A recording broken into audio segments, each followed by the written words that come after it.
और अब खबरों की तफसील। अहम खबर, जम्मू कश्मीर के पुलवामा में मिलिटेंट और सिक्योरिटी के जवानों के बीच एनकाउंटर का मामला पेश आया। अजराम पथरी पुलवामा में इस एनकाउंटर के दौरान एक मिलिटेंट को मार गिराया गया। मिलिटेंट की शिनाख्त फिरोज अहमद के तौर पर हुई है। फिरोज अहमद का ताल्लुक हिजबुल मुजाहिदीन से बताया गया है।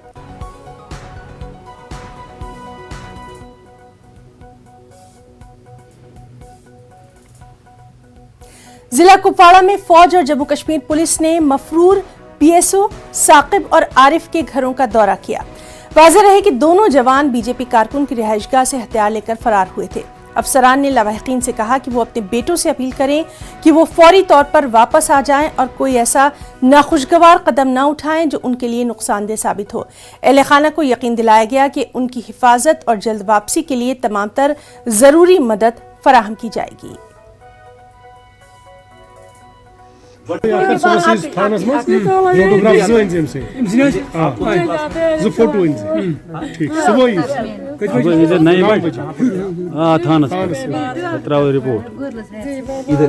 हिंदी आता है ना आपको? अच्छा, इनको समझा देना। देखो हम सब नहीं, मैं आपसे बोल रहा हूँ, इनको समझा देना। हम सब आपके साथ, ठीक है? प्रॉब्लम ये होगा कि अभी सभी उसके पीछे पड़े हुए, ठीक है? अगर वो कहीं दूर जाएगा या कहीं और चला जाएगा, फिर उसको नहीं बचा सकते थे। अगर कहीं कांटेक्ट होता है, उसके दोस्त वगैरह इधर आसपास होंगे, है ना, मोहल्ले में कुछ लोग होंगे, थोड़ा सा बात करके कहाँ है, अगर इंफॉर्मेशन मिल जाए तो अच्छी बात होगी, वो जिंदा घर वापस आ जाएगा। और हम चाहते हैं कि वो हमारा लड़का है और जिंदा वापस आ जाए। और अगर वो आप ये इनको बोलता है, अगर कहीं से इंफॉर्मेशन मिलता है तो हम उसको लेके घर तक लाके छोड़ के जाएंगे, ठीक है? और इसलिए मैं खुद आपके घर में आया हूँ ये समझाने के लिए। तो थोड़ा सा भी मोहल्ले में इधर उधर उसके दो यार दोस्त जो भी थे उनको भी समझा देना भाई, ठीक है? कि थोड़ा सा भी इंफॉर्मेशन जहां पे भी मिलता है उसको बताना है कि भाई वापस आ जा, या जहां बैठा है वहीं बैठा रहे। लखीमपुर सानहे पर अपोजिशन कांग्रेस लोकसभा में बहस का मुतालबा कर रही है। कांग्रेस अरकान पार्लियामान अधीर रंजन और के सुरेश ने तहरीक-ए-इल्तवा का नोटिस दिया है और मामले पर ऐवान में बहस का मुतालबा किया है। इस दौरान राहुल गांधी ने भी लखीमपुर खीरी मामले पर लोकसभा में नोटिस दिया है। ख्याल रहे कि लखीमपुर सानहे पर जांच रिपोर्ट पेश किए जाने के बाद अपोजिशन हुकूमत पर हमलावर है। वजीर मुमलिकत दाखिला अजय मिश्रा को बर्खास्त करने का मुतालबा एक बार फिर तेज हो गया है।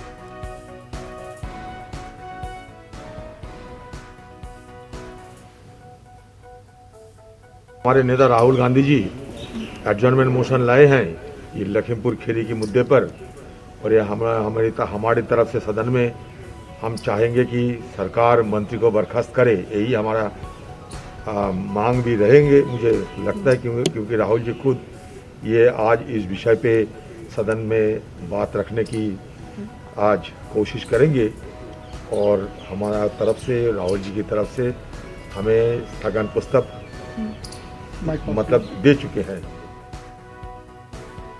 आखिरकार एक साल बाद किसानों की तहरीक अब खत्म हो गई है। आज दिल्ली की तमाम सरहदों से किसानों की पूरी तरह से घर वापसी हो रही है।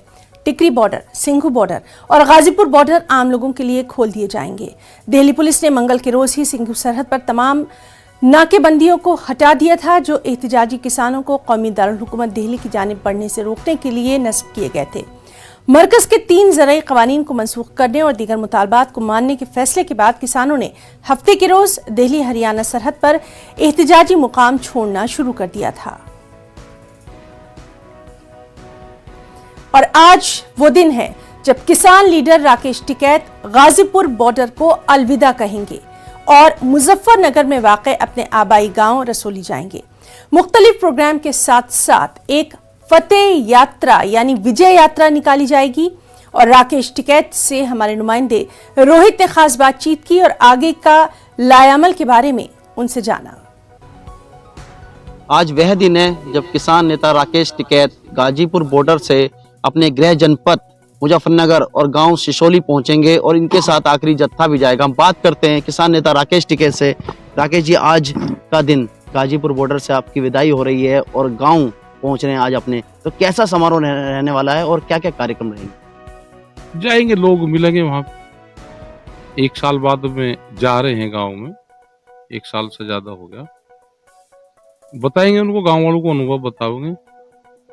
जगह जगह आज स्वागत की तैयारी की जा रही है। अगर बात करें द्वाही से लेकर शिशोली तक, तो अब बहुत विशेष तैयारी की गई है। रखे रखे होंगे, लोग मिलेंगे, स्वागत क्या कोई उसमें जा रहे, घरों में जाते कोई स्वागत होते हैं। अब लोग रहेंगे, अंत मिलते चले जाएंगे। पिछले वर्ष जब आप आए थे यहाँ पर, तो एक अंगद के पांव की तरह आपका पांव जम गया था, लेकिन विजय फतेह के साथ आप फिर, जैसे हम बात कर रहे हैं कि आपने गृह जनपद जा रहे हैं, विजय फतेह के साथ आज आपकी रैली निकलने वाली है, तो कैसा अनुभव रहा? संक्षेप में हम आपसे जानना चाहेंगे। ये ठीक रहा, और कोई भी मूवमेंट होता है तो उसकी विजयी होनी चाहिए movement.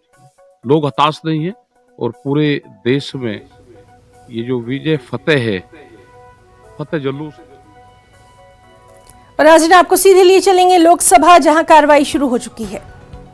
In the state of Mizoram, which will connect Bhairabi to Sarang. This is a very important section, sir.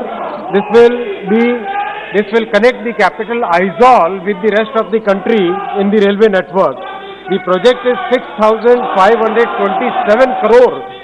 Sir, I would like to say, sir, Honorable Prime Minister Modi ji has given north east में sir 74,485 crore के projects have been sanctioned in the north eastern state, sir. Sir, from 2009 to 14, only 2,122 crore per year was allocated. Now 7,292 crore is being allocated, sir. So I'll meet the honorable member individually and understand what are his other requests. सदस्य north east इलाके का rail का मामला है, महत्वपूर्ण प्रश्न उठा रहा है माननीय सदस्य। उत्तरी पूर्व क्षेत्र के अंदर रेल जाएगी, विकास होगा, प्रश्न नहीं पूछना चाहते हैं माननीय सदस्य से please supplementary. Sir, I would request the Honorable Minister if he can at least tell us whether there is any plan to further extend the railway line from Sairang to South Mizoram. The survey for this area has not yet been done. Let us first reach Aizawl and we will discuss the further needs, because that area is very difficult terrain, sir. In that difficult terrain, I'll meet with honorable member and discuss what other things can be done, sir. Kirtivardhan Singh. धन्यवाद माननीय अध्यक्ष महोदय, आपने ऐसे माहौल में मुझे प्रश्न पूछने का मौका दिया, इसके लिए मैं बहुत आभारी हूँ आपका। अध्यक्ष महोदय, मैं माननीय मंत्री जी का ध्यान बहराइच, श्रावस्ती, बलरामपुर और सिद्धार्थनगर जिलों की तरफ आकर्षित करना चाहता हूँ। यह नेपाल सीमा से सटे हुए उत्तरी उत्तर प्रदेश के अत्यंत की उम्मीद थी, लगातार हमारी नजर बनी हुई है कि लोकसभा की कार्रवाई शुरू होते ही वहां पर हंगामा आराई देखने में आएगी। खासतौर पर लखीमपुर सानहे पर जबरदस्त हंगामा आराई लोकसभा में इस वक्त की कार्रवाई में देखने में आ रही है। हालांकि जो स्पीकर हैं ओम बिरला, उन्होंने लगातार अपील भी की है कि कार्रवाई को चलने दिया जाए। आपको बताएं कि इस पूरे मामले पर, यानी लखीमपुर सानहे मामले पर अपोजिशन, खासतौर पर कांग्रेस ने सरकार को घेरने की पूरी तैयारी कर ली है।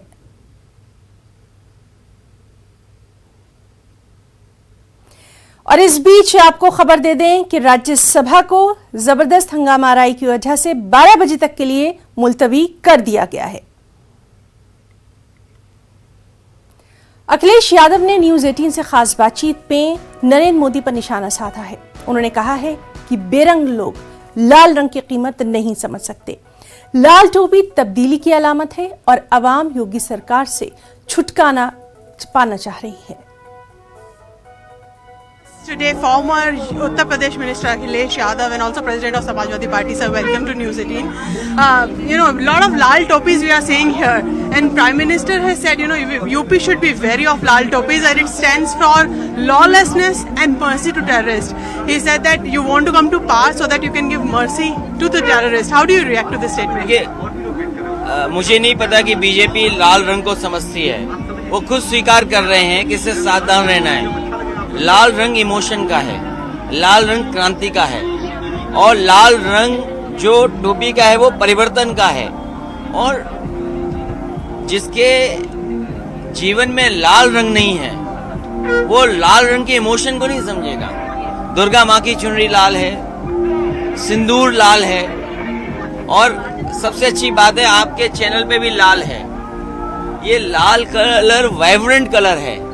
तो सवाल ये नहीं है, वो ये जानते हैं कि लाल टोपी केवल समाजवादी पार्टी की मैं नहीं पहनता हूँ। कहाँ जयप्रकाश जी जिन्होंने संपूर्ण क्रांति का नारा दिया, सप्त क्रांति का नारा दिया, डॉक्टर राम मनोहर लोहिया उनके सिद्धांतों पे चलने वाले लोग, नेताजी जनेश्वर मिश्र, मोहन सिंह जी, ब्रजभूषण तिवारी जी, ये तमाम वो समाजवादी नेता हैं जिन्होंने लाल टोपी पहन करके किसान, गरीब, नौजवान, अल्पसंख्यक इनको सम्मान दिलाने का काम किया। आज जरूरी है एक बार फिर जो लोग संविधान की धज्जियां उड़ाना चाहते हैं उनसे बचाने के लिए ये लाल रंग, लाल टोपी, और केवल लाल रंग नहीं, यहाँ पीला रंग हमारे साथ, आपका रंग साथ, नीला और सफेद रंग साथ, ये सब रंग जब मिल जाएंगे तो एक रंगी लोगों को उत्तर प्रदेश से हटा देंगे। Uttar Pradesh SIT, they have told court that it was a Lakhimpur Khedi was a premeditated event, and whatever unfortunate incident that took place in Lakhimpur Khedi was planned, and they are saying that they should invoke murder charges. Do you think Ajay Mishra Teni should resign now? कम से कम ये जांच अब बाहर है और लोग जान गए हैं कि दोषी जो लोग हैं वो साजिश कर रहे थे। पहले दिन जिन पर सवाल खड़े हुए थे वो आज भी सरकार में हैं, तो बिना इस्तीफा दिए उनको हटाए क्या उम्मीद कर सकते हो कि किसी को न्याय मिलेगा। और जो हत्या हुई है, जलियांवाला बाग को याद दिला दिया, जहां पर सामने से गोली चली थी। यहाँ पर बीजेपी के कार्यकर्ताओं ने पीछे से चढ़ा करके किसानों की हत्या की है। आज किसान, नौजवान, व्यापारी, हर वर्ग के लोग भारतीय जनता पार्टी के खिलाफ खड़े हैं और भारतीय जनता पार्टी का इस बार चुनाव में सफाया होगा। So we have heard your response about Kashi event. You said that one should spend last days in Kashi. Do you mean PM should spend last days in Kashi? Obviously BJP is not taking it in a very good taste. They are saying this statement is in very bad taste. Also Anurag Thakur has reacted sharply on it, saying he feels bad for Mulayam ji. देखिए, सवाल ये नहीं है कि किसके लिए क्या कहा गया है, सवाल ये है कि काशी किस लिए जाना जाता है। और किसने नहीं देखा माँ गंगा के अंदर हजारों लाशें बही हैं। लोगों को एक दिन 2 दिन तक इंतजार करना पड़ा कि जब उनकी दाह संस्कार परिवार के लोगों का नहीं हुआ। ये जो पाप हुआ इस सरकार में, और जिस समय दवाई का, बिस्तर का, ऑक्सीजन की जरूरत थी, इंजेक्शन। और नाज़रीन, आपको सीधे लिए चलते हैं उत्तर प्रदेश असेंबली के सरमाई इजलास में, जिसकी शुरुआत हो चुकी है और इसके भी हंगामा खेज होने के पूरे आसार हैं। इस इजलास के दौरान हुकूमत अबूरी बजट पेश करेगी। सही बात जनता की विधानसभा में रखते थे, वाद विवाद में विश्वास रखते थे, शालीन व्यक्तित्व के धनी आदमी थे। 91, 93, 2002, 2007 निर्वाचन से लालगंज से तथा 17 में निर्वाचन दीदारगंज जिला आजमगढ़ से बहुजन समाज पार्टी के टिकट पर विधानसभा सदस्य निर्वाचित हुए थे और 1997 में विधान परिषद के सदस्य भी हो रहे। श्री सुखदेव राजभर जी उत्तर प्रदेश विधानसभा के अध्यक्ष के पद पर व्यासीन रहे और सदन को संचालित करने में बिल्कुल निष्पक्षता का परिचय उन्होंने दिया, शालीनता का भी परिचय दिया, जैसे आप दे रहे हैं। श्री मुलायम सिंह यादव, माननीय मायावती जी तथा माननीय कल्याण सिंह के मंत्रिमंडल में वो मंत्रिमंडल के सदस्य के रूप में भी काम किया। कई बार आंदोलनों में जेल भी गए, सामाजिक आंदोलनों, राजनीतिक आंदोलनों में। वो अखिल भारतीय राजभर महासंघ के राष्ट्रीय अध्यक्ष भी रहे और कोषाध्यक्ष भी रहे। ऐसे महान सामाजिक राजनीतिक व्यक्ति आज हमारे बीच में नहीं है। इससे समाज को भी और राजनीति को भी गहरा आघात लगा है। ऐसे व्यक्तियों को राजनीति को आगे बढ़ाने में रहना चाहिए। फिलहाल यहां रुकना चाहेंगे एक छोटे से ब्रेक के लिए। अहम खबर, अयोध्या में आज वज़ीर आला योगी आदित्यनाथ और बीजेपी सदर जेपी नड्डा की क़यादत में बीजेपी की इक़्तिदार वाली रियासतों के वज़ीर आला और नायब वज़ीर आला का जमघट लगेगा। ये सभी लीडरान हनुमानगढ़ी में पूजा पाठ करेंगे और रामलला के दर्शन करेंगे। दोपहर में आरती होगी।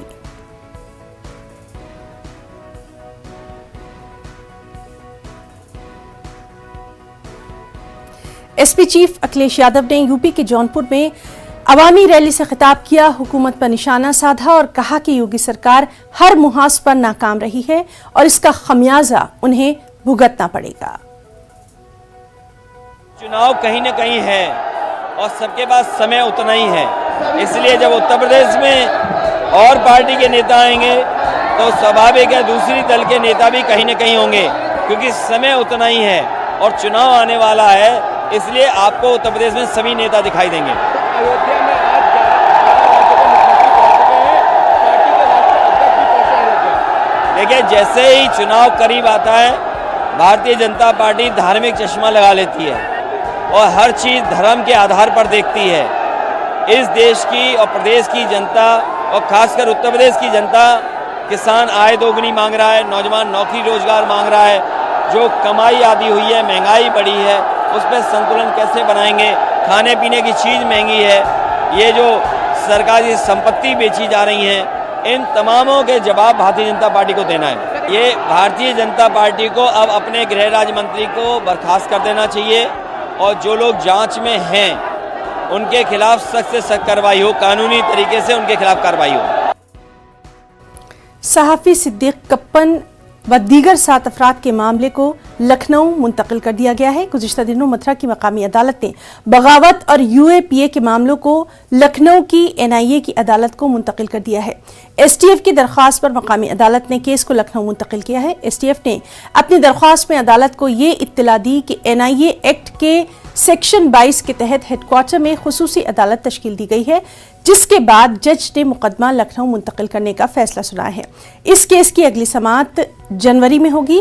ख्याल रहे कि सिद्दीक कप्पन और उनके हमरा हाथरस जा रहे दीगर अफराद को पुलिस ने गुज़िश्ता साल अक्टूबर में गिरफ्तार किया था।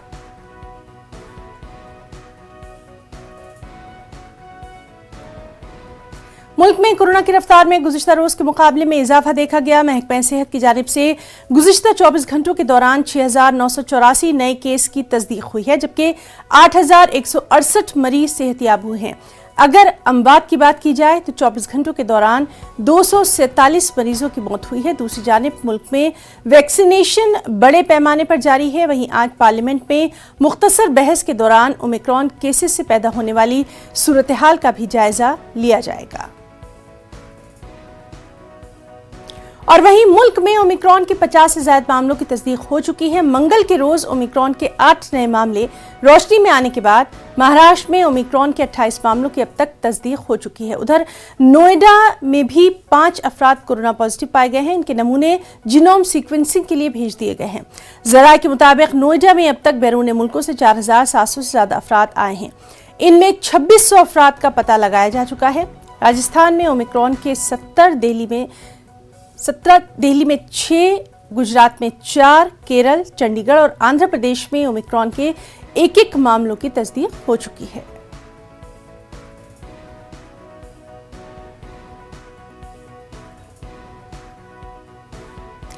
कोरोना वबा के दौरान बाहमी इमदाद और इंसार का जज्बा मुस्तहकम हुआ है। मुल्क इस वबा से मुत्तहिद होकर मुकाबला कर रहा है। टीकाकारी के ऐलान के बाद हम बेहतर ताउन कर रहे हैं, जिससे हम कोरोना को मात देने की जानिब कदम बढ़ा सकें। नेटवर्क 18 इस मुहिम में हर कदम पर आपके साथ रहेगा। जब तक सभी महफूज नहीं, तब तक कोई महफूज नहीं होगा। इसी सोच की बुनियाद पर हमारी मुहिम संजीवनी का मकसद ये यकीनी बनाना है कि वैक्सीन पाना सभी हिंदुस्तानियों का हक है।